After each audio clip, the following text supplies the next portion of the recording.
every year on the fourth Monday of July to commence its regular session.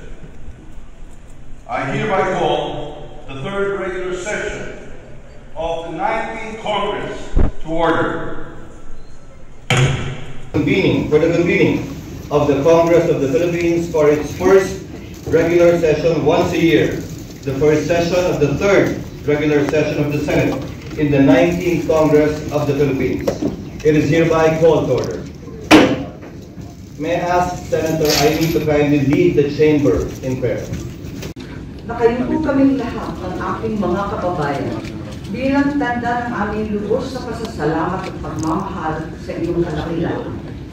Kami, bilang isang bansang patuloy na natututo at tumitibay, ay sa iyo lamang lumililong sa mga panahon ng pagsubok at walang kasiguraduhan.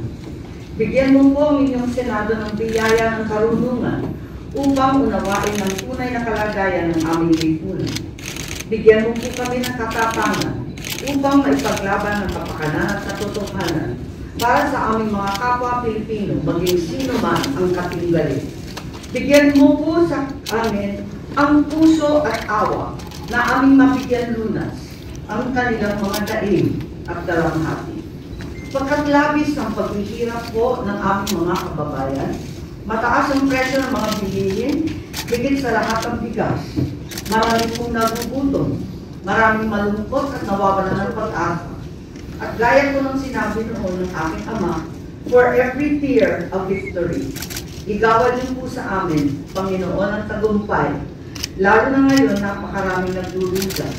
Isuklog po ninyo kami sa mga naghahamon sa aming karagatan ng gerang walang nagtatagumpay. Patuloy niyo pong mahalin at pagpalain ang Pilipinas, patatagin ang inyong Senado at ang buong kapulungan ng aming bansa. Pangalagaan ng Vice-Presidente, Inday Sara Duterte.